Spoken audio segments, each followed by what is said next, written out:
जय जय श्री राधे। भक्त के वश में है भगवान। बहुत समय पहले की बात है। एक छोटी सी लड़की जो कि प्रतिदिन वृंदावन धाम जाया करती थी और उसके मन में भगवान श्री कृष्ण के प्रति असीम श्रद्धा थी। धीरे धीरे समय का चक्र चलता है और वह विवाह के भी बाद वृंदावन धाम अपने पति के साथ आती है और श्री कृष्ण का दर्शन करती है। कुछ समय बाद उसके बच्चे भी हो गए और फिर भी वह वृंदावन धाम जरूर आती है। इसी तरह समय का चक्र चलता गया। एक समय ऐसा आया कि वह बूढ़ी हो गई। उसने अपने बच्चों का विवाह भी कर दिया और उसके नाती पोता भी हो गए। फिर भी उस औरत ने वृंदावन धाम जाना नहीं छोड़ा। अब वह महिला चलने के बाद ज़्यादा समर्थ नहीं थी, इसीलिए उसने वृंदावन धाम से एक अष्ट धातु की मूर्ति लेकर अपने घर आ गई। वह उस मूर्ति से अपने बच्चे की तरह प्रेम करती थी। जब भी सोती या जागती बस उस मूर्ति पर ही उसका ध्यान रहता था।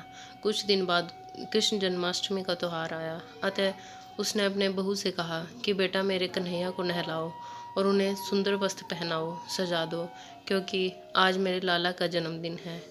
बहू कुछ ज़रूरी काम कर रही थी। उसने अपने सास से कहा कि अभी मैं कुछ ज़रूरी काम कर रही हूँ, मैं अपना काम कर लूँगी, उसके बाद आपके लल्ला को नहला कर तैयार कर दूँगी। उस महिला की सास ने कहा कि आज तक इस घर में सबसे पहला काम हमारे लल्ला का होता है, उसके बाद बाकी काम होते हैं।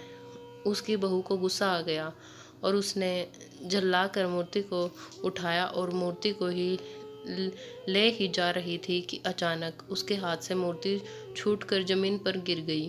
वह बूढ़ी औरत जोर जोर से रोने लगी और अपने बेटे को बुलाकर कहने लगी कि मेरे कन्हैया को चोट लग गई, अतः जल्दी आओ और किसी डॉक्टर को बुलाकर ले आओ।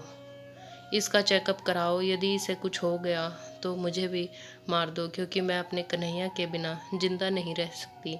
यह सुनकर उसका बेटा कहने लगा कि माँ, यह अष्ट धातु की मूर्ति है, इसके गिरने से कुछ नहीं होता है। लेकिन माँ तो मान ही नहीं रही थी। वह एक ही जिद पकड़ी हुई थी कि जल्दी से डॉक्टर को बुला कर लाओ और मेरे कन्हैया का चेकअप कराओ। उसके घर में इतना ज़्यादा शोर सुनकर आसपास के लोग उसके घर के सामने खड़े हो गए और पूछने लगे कि तुम्हारी माँ को क्या हुआ है, वह क्यों रो रही है।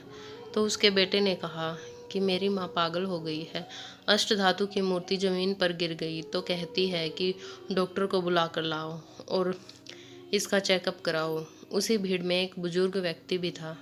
उसने कहा कि ऐसा करो, अपने मोहल्ले में 3-4 डॉक्टर हैं, किसी भी डॉक्टर को लेकर चले आओ और उसका चेकअप करा दो, जिससे तुम्हारी माँ शांत हो जाएगी। वह व्यक्ति जिस भी डॉक्टर के पास जाता, उसका केस सुनकर डॉक्टर उसके घर चलने को राजी ही नहीं होता। फिर उसने एक डॉक्टर से बड़ी मिन्नतें की और कहा कि डॉक्टर साहब, अब इस मोहल्ले में आप ही एक अंतिम डॉक्टर बचे हुए हैं। अगर आपने भी चलने से मना कर दिया तो अब मैं इसके पास जाऊंगा, किसके पास जाऊंगा। उसने डॉक्टर से सारी बात कह सुनाई और कहा कि आप जितनी फीस लेंगे मैं आपको दूंगा, बस आप एक बार मेरे घर पर चलिए और कन्हैया का चेकअप कर लीजिए। बहुत कहने पर डॉक्टर उस व्यक्ति के साथ चलने को राजी हो गया।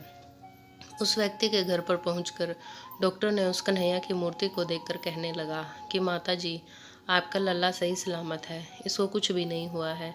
वह बूढ़ी महिला डॉक्टर से कहने लगी कि डॉक्टर ये कैसा चेकअप कर रहा है।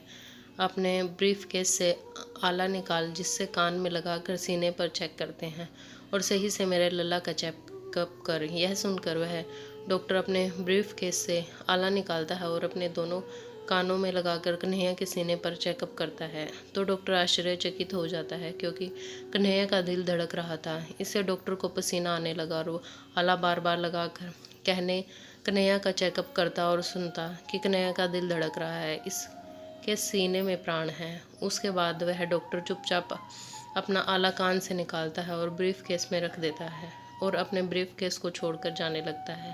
तो अब बूढ़ी औरत बोलती है कि डॉक्टर कहाँ जा रहा है, अपनी फीस तो लेकर जा।